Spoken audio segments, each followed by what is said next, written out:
अस्सलाम वालेकुम my optometry family, hope so that you all are fine.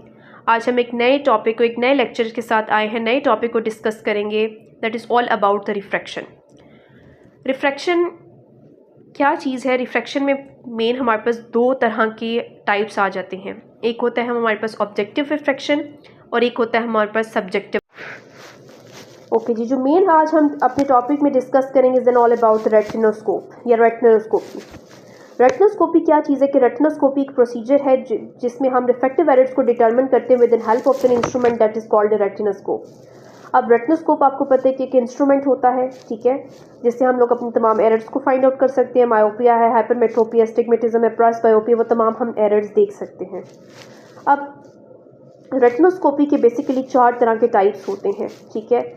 हमारे पास types में आ जाते हैं static retinoscopy, dynamic retinoscopy, Mahindra retinoscopy and radical retinoscopy. ये 4 टाइप्स है रेटिनोस्कोपी के, जिनको हम वन बाय वन डिस्कस करेंगे।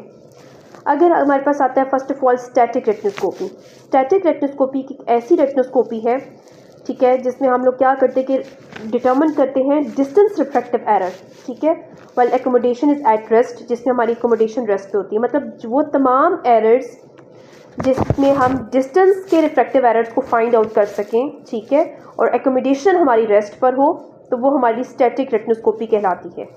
नॉर्मली जितने भी हम अपनी रिफ्रैक्शन परफॉर्म कर रहे होते हैं, ठीक है, वो हम स्टैटिक रेटिनोस्कोपी होती है, जिसमें हम लोग का नॉर्मल डिस्टेंस कितना होता है, 67 सेंटीमीटर का होता है। अगर हम इसको डायप्टर्स में कन्वर्ट करें तो 1.5, ठीक है, डायप्टर्स का हमारा नॉर्मल डिस्टेंस होता है। और करते क्या है कि फर्स्ट ऑफ ऑल 3 स्टेप्स होते हैं कि हम स्टार्ट करते हैं विद द मोशन, और सेकंड स्टेप क्या होता है कि वर्किंग डिस्टेंस में से हम लोग जो न्यूट्रल पॉइंट होता है, न्यूट्रल पॉइंट में से वर्किंग डिस्टेंस को, चाहे वो 1.5 का, हम उसमें से डिडक्ट कर देते हैं और एट द एंड हम लोग नेट नंबर निकाल लेते हैं, ठीक है। और सेकंड बार हमारे पास आ जाती है अब स्टैटिक रेटिनोस्कोपी। नॉर्मल तमाम जो रेटिनोस्कोपीज़ होती हैं हमारे क्लिनिकल प्रैक्टिसेस में यूज़ हो रही होती हैं, वो स्टैटिक रेटिनोस्कोपीज़ होती हैं। नेक्स्ट हमारे पास आ जाती है डायनामिक रेटिनोस्कोपी। अब डायनामिक रेटिनोस्कोपी एक ऐसी रेटिनोस्कोपी है ये जिसमें हम नियर के रिफ्रैक्टिव एरर्स को डिटर्मिन कर रहे होते हैं, ठीक है।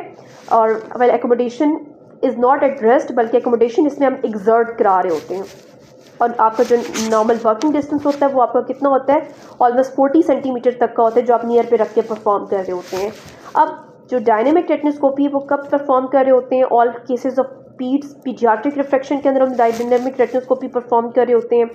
अच्छा, पाकिस्तान में अगर देखा जाए तो नॉर्मल हम लोग स्टैटिक रेटिनोस्कोपी परफॉर्म करते हैं। जो तमाम मोड्स हैं जिन्होंने कहीं आउटसाइड फॉरेन कंट्रीज़ में अप्लाई करना होता है, बाहर के कोई टेस्ट वगैरह देने होते हैं, तो वहाँ पे फिर जैसे हम फॉरेन कंट्रीज़ में अमेरिका है, यूएस है, वहाँ पे अगर ऑस्ट्रेलिया है, वहाँ पे अगर ऑप्टोमेट्रिस्ट है, तो वो इन तमाम modes in types of retinoscopy को वो लोग फॉलो कर रहे होते हैं।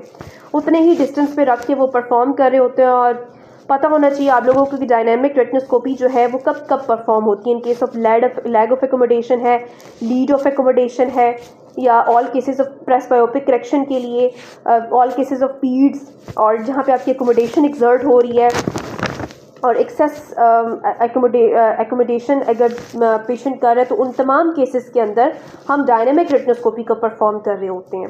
अब इसको आपकी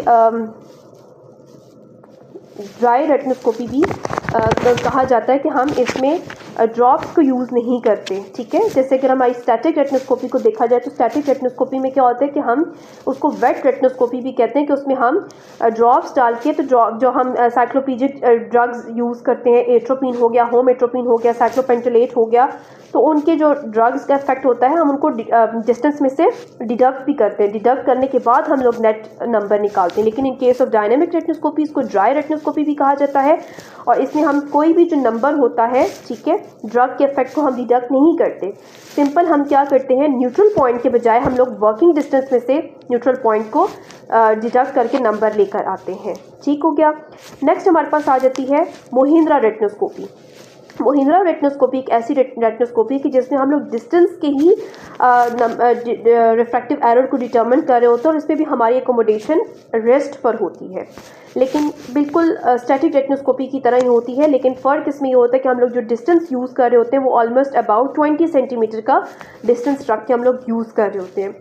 और बेसिकली उन पेशेंट्स के अंदर परफॉर्म कर रहे होते हैं महिंद्रा रेटिनोस्कोपी जिनको कोई लिंग्विस्टिक इशूज़ है, फिजिकल बैरियर्स हैं, मेंटली वो रिटार्ड है पर्सन है, ठीक है, और जिसमें उसकी बहुत मतलब जो उसको मेनली हम लोग लाइट जो टारगेट देते हैं वो हम टारगेट उसको लाइट का दे रहे होते हैं, क्योंकि लाइट एक जो है वो नॉन एकमोडेटिव स्टिमुलस है।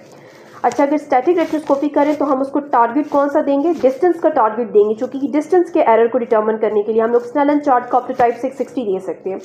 अगर हम डायनेमिक रेटिनोस्कोपी दे रहे हैं तो डायनेमिक रेटिनोस्कोपी में हम टारगेट क्या दे सकते हैं, हम उसको नियर का टारगेट दे सकते हैं, near chart eight almost about 40 centimetre तक। और अगर हम लोग महिंद्रा रेटिनोस्कोपी परफॉर्म करें तो हम उसको टारगेट क्या दे सकते हैं, लाइट का टारगेट दे सकते हैं, क्योंकि इट्स नॉन एकोमोडेटिव स्टिमुलस, ठीक है। और अगर लास्ट में हमारे पास आ जाती है रेडिकल रेटिनोस्कोपी। रेडिकल रेटिनोस्कोपी की ऐसी रेटिनोस्कोपी जिसमें हम लोग डिस्टेंस के ही एरर को डिटर्मिन कर रहे होते हैं। वेल एकोमोडेशन इसमें भी रेस्ट होती है, लेकिन इसमें डिस्टेंस और ज़्यादा कम हो जाता है, ऑलमोस्ट अबाउट 5 to 10 सेंटीमीटर, ठीक है, सॉरी 10 सेंटीमीटर्स एंड 5 डायोप्टर्स तक का नॉर्मल आपका डिस्टेंस होता है। और ये उन पेशेंट्स के अंदर परफॉर्म की जाती है जिनके अंदर high amount of the refractive error होता है, स्पेशली जो लो विजन के केसेस होते हैं, जिनको कोई कैटरेक्ट वगैरह है, जिनको कोई मीडिया ओपेसिटी है, तो उन पेशेंट्स के अंदर हम लोगों की रेडिकल रेटिनोस्कोपी परफॉर्म होती है। आज के टॉपिक में हमने सिर्फ और सिर्फ टाइप्स ऑफ रेटिनोस्कोपी को डिस्कस करना था, ठीक है, जिसमें हमारे पास स्टैटिक रेटिनोस्कोपी आ जाते हैं, डायनेमिक रेटिनोस्कोपी आ जाते हैं, महिंद्रा रेटिनोस्कोपी आ जाती है एंड रेडिकल रेटिनोस्कोपी आ जाती है। किसी का कोई क्वेश्चन हो कोई तो आप कमेंट बॉक्स में पूछ सकते हैं क्वेश्चन, और ब्रीफली नेक्स्ट हम मज़ीद इसको पढ़ेंगे। तो आज तक का टॉपिक इतना ही था। होप तो आप सबको ये बातें क्लियर होंगी। जस्ट हम लोगों ने इधर टाइप्स को डिस्कस करना था।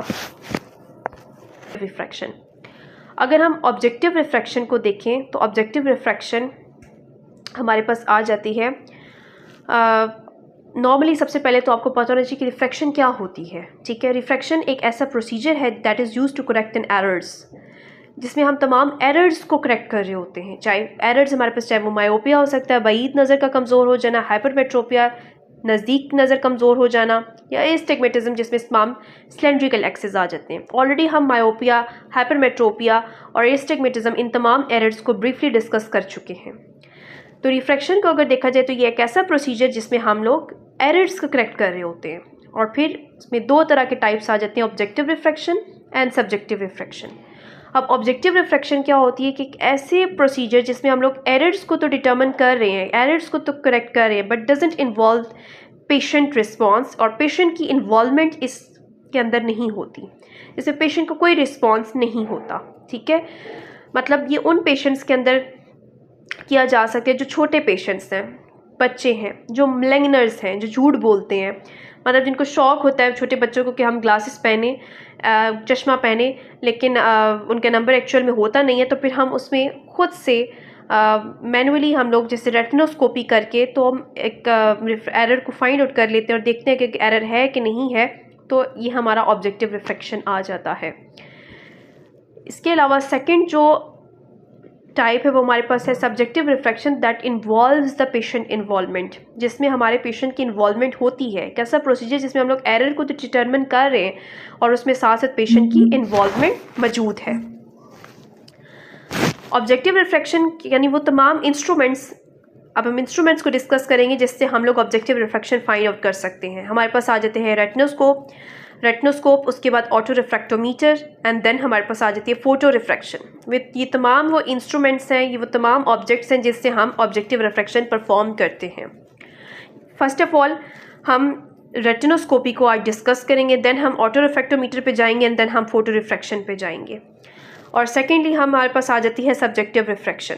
सब्जेक्टिव रिफ्रैक्शन जिसमें पेशेंट की इन्वॉल्वमेंट होती है, उसको हम मैनुअली जो हम परफॉर्म कर रहे होते हैं, तो उसके कुछ स्टेप्स हैं। सबसे पहला स्टेप हमारे पास आ जाती है BSV, बेस्ट, ठीक है, विजन स्फीयर। सेकेंड हमारे पास आ जाता है ड्यूक्रोम टेस्ट, उसके बाद आ जाता है Jackson cross cylinder, and Jackson cross cylinder के 4 स्टेप्स आ जाते हैं, जिसमें हमारे पास फर्स्ट स्टेप है ब्रैकेटिंग, देन एक्सेस की refinement, then power refinement, and then rule of thumb. और एट द एंड हमारे पास आ जाता है बाइनोकुलर बैलेंसिंग। ठीक है, ये तमाम वो स्टेप्स है जो सब्जेक्टिव रिफ्रैक्शन में परफॉर्म किए जाते हैं।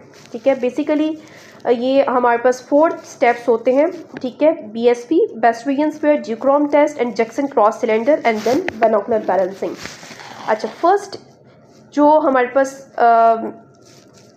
BSP हो गया, BVS sorry, best vision sphere या ड्यूक्रोम टेस्ट या जो बाइनोकुलर बैलेंसिंग है, ये तमाम स्फेरिकल रिफ्रैक्टिव एरर्स को डिटर्मिन करने के लिए तमाम प्रोसीजर्स या टेक्निक्स यूज़ होते हैं। बाकी जो जैक्सन क्रॉस सिलेंडर है वो हमारे एस्टिग्मेटिज्म को की रिफाइनमेंट के लिए जैक्सन क्रॉस सिलेंडर को यूज़ किया जाता है। या हम जैक्सन क्रॉस सिलेंडर के अलावा हम जो एस्टिग्मेटिज्म होता है उसकी रिफाइनमेंट हम कर सकते हैं, डिटर्मिन कर सकते हैं हम विथ स्टेनोपिक स्लिट, या हम जितने भी हमारे पास स्टेनोपिक स्लिट वगैरह से हम एस्टिग्मेटिज्म की रिफाइनमेंट कर सकते हैं। बाकी हमारे पास क्लॉक एंड डायल मेथड आ जाता है, और ये हमारे पास तमाम मेथड्स हैं सब्जेक्टिव रिफ्रैक्शन को फाइंड आउट करने के लिए। आज हम ब्रीफली डिस्कस करेंगे ऑब्जेक्टिव रिफ्रैक्शन में। जो ऑब्जेक्टिव रिफ्रैक्शन मेनली हम परफॉर्म करते हैं with the help of retinoscopy. ठीक है, जो हम रेटिनोस्कोप से हम एरर को जो फाइंड आउट करते हैं हम इसको मेनली डिस्कस करेंगे। रेटिनोस्कोपी के अगर हम देखें तो रेटिनोस्कोपी के हमारे पास आ जाते हैं बहुत सारे टाइप्स, 4 टाइप्स बेसिकली आ जाते हैं। आज हम डिस्कस करेंगे अबाउट रेटिनोस्कोपी।